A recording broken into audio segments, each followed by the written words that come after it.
Hello everyone, welcome back to my YouTube channel. तो इस video में मैं बात करूंगी उस टाइम की जब मैं पहली बार स्टेज पे भूली थी।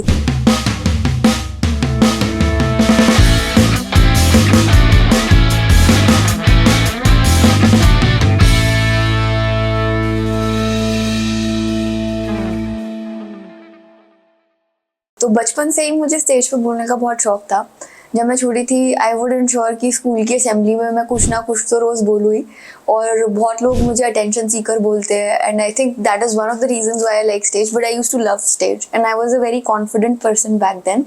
तो मैं रोज़ ऐसे I used to make it a point कि कुछ ना कुछ I would speak on the stage.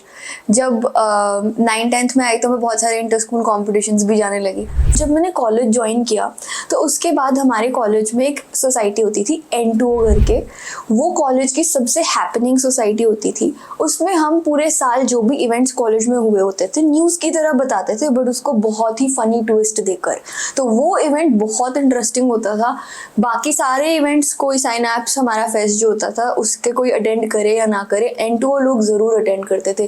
N2O की सारी प्रैक्टिसेस सीक्रेट होती थी, N2O का वेन्यू सीक्रेट होता था और N2O कब कहाँ कैसे होगा हम कुछ भी किसी को भी लीक नहीं करते थे। हम बहुत ज़्यादा स्पेशल फील करती थी मैं N2O का पार्ट हूँ। N2O का पार्ट बनना बहुत मुश्किल भी था और N2O was a big deal. Anyways, so the thing is उसमें मेरी 4 लाइन्स थी कुछ, बट मैं पहली 2 लाइन बोल के भूल गई आगे का, और मैंने वही 2 लाइन्स 2 बार बोली। और उसके बाद पूरी ऑडियंस जो कि ऑलमोस्ट 800 लोगों की थी वो एक साथ चिल्ला रही है भूल गई भूल गई। कोई कॉइन फेंक रहा है, कोई पेन फेंक रहा है। उस टाइम पे एक चीज़ चलती थी फ्लटर एक ऐप थी जिस पे लोग एनोनिमस नाम से दिन भर कुछ ना कुछ डालते रहते थे। मैं और मेरी एक फ्रेंड भी अपने बारे में और लोगों के बारे में कुछ भी उलझन र्यूमर्स तक फैला देते थे फ्लटर पे। उस रात पूरी रात फ्लटर पे भी वाइट टॉप वाली गर्ल बहुत स्टूपिड है, वाइट टॉप वाली लड़की, ये वो ऐसे आता रहा। इसके बाद मेरे को उस सब से तो कोई फर्क खास पड़ता नहीं था टू बी ऑनेस्ट, बट मुझे इस चीज़ का बहुत दुख था कि मैं स्टेज पे भूल गई। ऐसा कैसे हो सकता था? तो इसलिए मैंने अपना स्टेज फ्राइट मिटाने के लिए सोचा कि अब मैं पब्लिक स्पीकिंग करना स्टार्ट करूंगी। तो मैंने एक स्टैंड अप एक्ट में पार्टिसिपेट करने का सोचा। मेड्स करके एक मेडिकल डेंटल कॉलेज है, उनके फेस्ट में मैंने सोचा मैं स्टैंड अप एक्ट परफॉर्म करूंगी। मैंने कभी लाइफ में स्टैंड अप किया नहीं था, पर मुझे सब कुछ ट्राई करने की चुल होती है and then I pick up कि मुझे किस में मजा आया किस में नहीं। तो I try doing stand up act.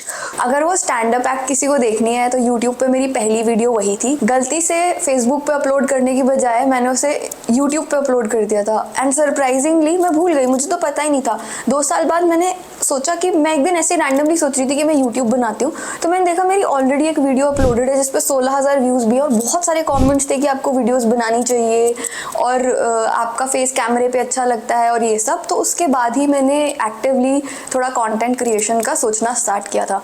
तो खैर एनीवेज, जब मैं वो स्टैंड अप एक्ट में पार्टिसिपेट करने गई, ऑडियंस में से एक जना नहीं हंसा। मैं भूली नहीं, इस बात की मुझे बहुत खुशी थी और मैंने अपनी एक दोस्त को बोला था कि तुझे ज़बरदस्ती हंसना है। तो एक पॉइंट पे वो हंसी पर सब उसको घूरने लग गए। तो वो भी एकदम फ्लॉप शो थी, बट लेकिन मेरा कॉन्फिडेंस समहाउ कहीं ना कहीं बिल्ड हुआ। और हंसना तो छोड़ो, आई थिंक सामने सामने जो जजेस बैठे थे उसमें से 2-3 लोग तो ऑफेंड भी हो गए क्योंकि मेरे जोक्स बहुत वियर्ड थे। पर खैर एनीवेज, उसके बाद फिर मैंने सोचा मुझे और स्टेज एक्सपीरियंस चाहिए ताकि मेरी स्टेज फ्राइट निकल जाए। तो मुझे लगता है मैं बोलती अच्छा हूँ, बट जब मैं डर जाती हूँ तो मैं अच्छे से बोल नहीं पाती और मेरे आइडियाज़ भी मुझे लगता है अच्छे होते हैं, बट वही कॉन्फिडेंस की बात आ जाती है। तो फिर मैंने पार्टिसिपेट किया IIT दिल्ली में MUN करके एक इवेंट होता है। तो जिन भी बच्चों को नहीं पता है, खास बहुत सारे मेडिकोज को तो डेफिनेटली नहीं पता होगा, MUN is modern United Nations. तो हम क्या करते हैं, यूनाइटेड नेशंस को साइम्युलेट करते हैं। मतलब कि जैसा यूनाइटेड नेशन चलता है, 4-5 हाउसेज होते हैं, हर कोई एक हाउस का मेंबर होता है, हर किसी को एक कंट्री मिलती है। मेरी कंट्री, क्योंकि मेरा कोई वो कंट्री आपको इस बेसिस पे देते हैं कि आपकी पब्लिक स्पीकिंग के एक्सपीरियंस कितना है। तो मेरा कोई पास्ट एक्सपीरियंस तो था नहीं पब्लिक स्पीकिंग का, तो इसलिए मुझे दी थी कोई बहुत ही रैंडम सी कंट्री, सूरीनाम करके है साउथ अमेरिका में। और हम लोग एक हॉल में थे, सबको एक कंट्री मिली हुई थी, सारे हाउसेस थे UN के। मुझे अभी ये याद नहीं है मेरा हाउस कौन सा था, बट मैं पूरा तैयार व्यार होके IIT गई थी।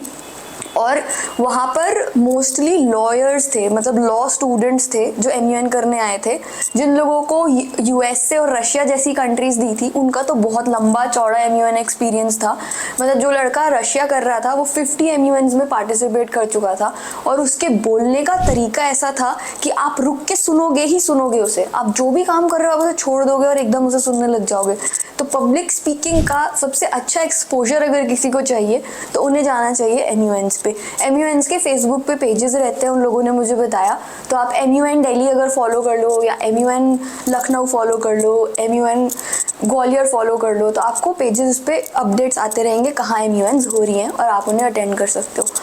तो ऑब्वियसली मुझे सूरी नाम का कुछ पता नहीं था, मैंने उस टाइम पे पढ़ के थोड़ा बहुत बोला। That was my second experience eight public speaking. उसके बाद सीधा आ गया फेस्ट। दोबारा से मैंने सेम इवेंट में पार्टिसिपेट किया। इस बारी मैंने बहुत प्रैक्टिस की, बहुत सीरियसली लिया। मेरी लाइन्स उतनी फ़नी नहीं गई, मेरी टाइमिंग उतनी कॉमिक नहीं थी, उतनी फ़नी नहीं थी, but I did not forget. और इस बारी मैंने 4 लाइन्स नहीं ली थी, 8 लाइन्स ली थी। तो it was a personal victory for me. The show was always lit. बहुत सारे लोग होते थे, कोई ना कोई हर एक्ट को फनी बना देता था। तो we use to have a great time creating that kind of stage performance, and perform करने में भी बहुत मज़ा आता था। It was one of the best and the most fun thing that I did in college. But that was all about it in this video. I hope you liked the video.